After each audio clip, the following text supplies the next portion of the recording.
If you're new to acrylic painting, coming back after a bit of a break, or just wanting to level up your skills, then this book could be a game changer for you. Now that's a bold claim, especially given how many tutorials and resources are available for artists, like what makes this book so special? But the reason I can say with full confidence that the book I'm about to show you is so genuinely helpful for beginners is because this is the exact book that taught me how to paint and launched my entire creative journey. So in this video, I'll be talking about how painting in acrylics, the Indispensable Guide by Lorena Kloosterboer changed my life, the top 3 most important lessons from this book, and why you should consider getting it, especially if you're a self-taught artist like me. I'll also add that this video is not sponsored. I just really love this book and I think you will too. If you're new to my channel, welcome. My name is Marianne. I'm a professional artist and trained educator, and I teach painting in both acrylic and oil. I've been painting for over a decade and have been working professionally as an artist since 2017. But I actually want to take you back to the summer of 2015 and tell you the story of how this book changed my life. I have never told this story before on my channel, and part of me is still worried that I might get into trouble. Don't worry, I didn't do anything illegal. So back in 2015, I was still a graduate student working on my Master of Education degree, and I had traveled to Ottawa for this super fancy conference called the Canadian Society for Studies in Education Conference. This conference was a big deal for graduate students because you get the opportunity to speak to professors from all over the country, maybe meet a doctoral supervisor, and so I was supposed to be attending all of these lectures and events to further my studies. But since I was in Ottawa, which is the capital of Canada, I knew that the National Art Gallery was just a few blocks away down the street, so I left. I bailed. I just got up, quietly left the conference, and never went back. I spent hours at the National Art Gallery staring at paintings, wandering around, soaking it all in, and on my way out, I went through the gift shop and saw this book. I bought it as a souvenir, even though at the time I was a broke student and this was a huge splurge. But I also have to give you another visual. That night, I was staying in a place called the Ottawa Jail Hostel, which was a former jail that had been converted into a youth hostel. So imagine bunk beds in the jail cells with real bars. So just picture me staying up really late, reading this book cover to cover in an actual jail cell, which is appropriate considering that I snuck out of a conference. Now, I wasn't being dramatic earlier when I said that this book changed my life, because pretty much everything you now see on my channel as it relates to acrylic paint is rooted in this book. For example, take how I prepare my canvases.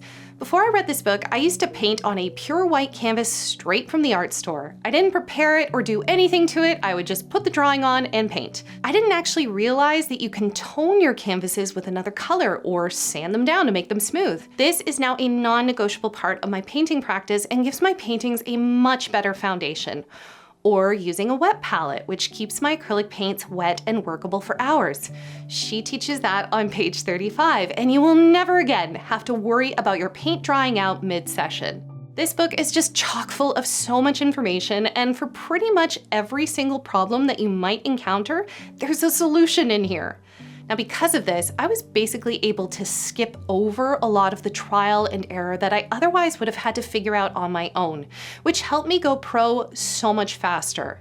I really owe a lot to painting in acrylics because it did change my life for the better by making me stronger and more knowledgeable and helping me make the jump from hobbyist to professional earlier. By the way, if you're finding this video useful, I've also written 2 free ebooks on both acrylic and oil painting that you can download for free in the description below.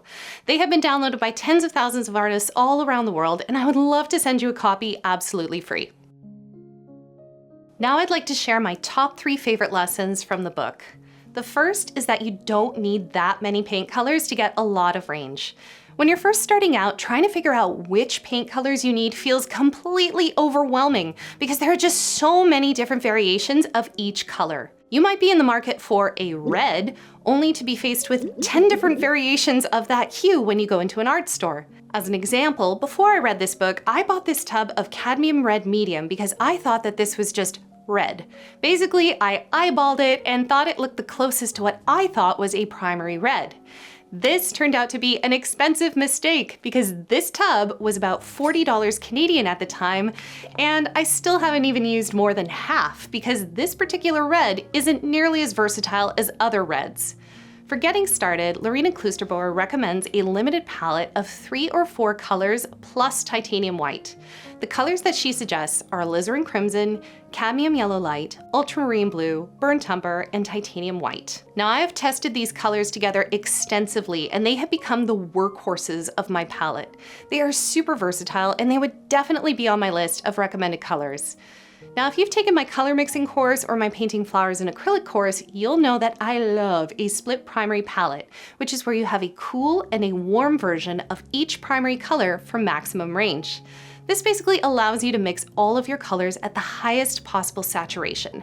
However, I'm also a fan of limited palettes where you intentionally use fewer colors in order to create color harmony in your painting. So if you're just getting started, or you're on a budget crunch, or you're just looking to try out a wonderful limited palette, try Lorena Kloosterboer's recommendation of those 5 colors. My second favorite lesson from the book is how to work in layers. Since acrylic paints dry so quickly, the first layer is often streaky and transparent, so acrylic painters have to think in layers. I often have to reassure new and emerging acrylic painters that layers are actually a good thing, and that you're not doing anything wrong if you need 3 or 4 layers in order to create depth and dimension. Even though this isn't explicitly covered as its own separate lesson, throughout the book are step-by-step examples for how to use different layering techniques for a variety of subjects. Some of the examples include painting a glass bowl, using glazing to paint different colored candy wrappers, and building up a beautiful forest landscape on a burnt sienna tone. These step-by-step examples are so useful for visualizing how you might approach a painting, especially if you're new to painting and had no idea how many layers actually exist under successful pieces. With these book spreads, you can see how they slowly evolved, so you can piece together how an artist started here but wound up here, as she takes you through all of these paintings step by step. There are honestly so many different wonderful examples of layering techniques in this book. Some are incredibly detailed, others are more loose and expressionist. But it completely takes the mystery out of the process of these paintings, so if you're someone who goes, hey, how did they do that? You will find these step-by-step examples incredibly helpful. My final favorite lesson from this book is basically all of chapter 6, which is titled Be a Pro.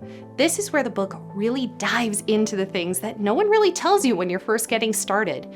Things like where to sign your painting, how to name your painting, how to photograph your artwork, how to attach the hanging hardware, how to choose a frame, and so much more.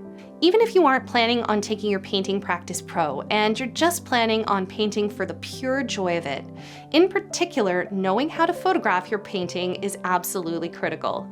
Even if you're just taking a photo for yourself and you have no interest in posting it publicly, it's still a very good idea to have a high-resolution, color-accurate photographic record of your painting. Now, when I'm submitting to a community art show, you can definitely see the difference between artists who do the extra steps that she recommends because it demonstrates professionalism versus people who just throw a painting in. I'm talking about making sure that the edges are painted, giving it a really strong title, making sure that the signature is clear and legible but doesn't pull focus. And the thing is that these little details aren't actually that hard to do.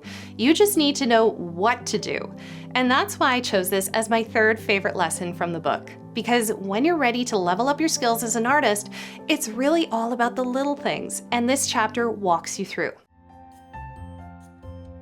So if you're a self-taught artist like me, or you're just getting started, should you consider getting this book? My answer is absolutely, especially if you want to avoid those expensive mistakes. This is hands down one of the greatest references for acrylic painters out there, and even if you're a total beginner, as in you've never picked up a brush before, you will find this incredibly valuable. Want to learn about which materials to buy? It's in here. Want to learn specifically about portraiture, painting fur and feathers, landscapes, still lifes, flowers? Yes, it is all covered.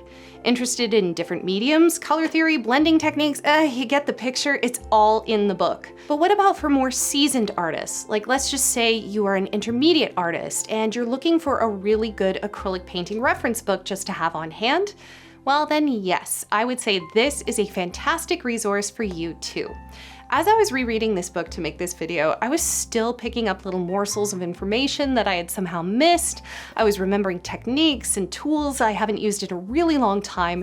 It's super inspiring, and even after this video is done, I might dive back into the chapters in even greater detail. I've had this book for 10 years now and it's still valuable to me. So if you've enjoyed this video, you will love this video over here where I break down the top 5 acrylic painting mistakes that you might be making and how to fix them, so be sure to check that out. Otherwise, thank you so much for watching and happy painting!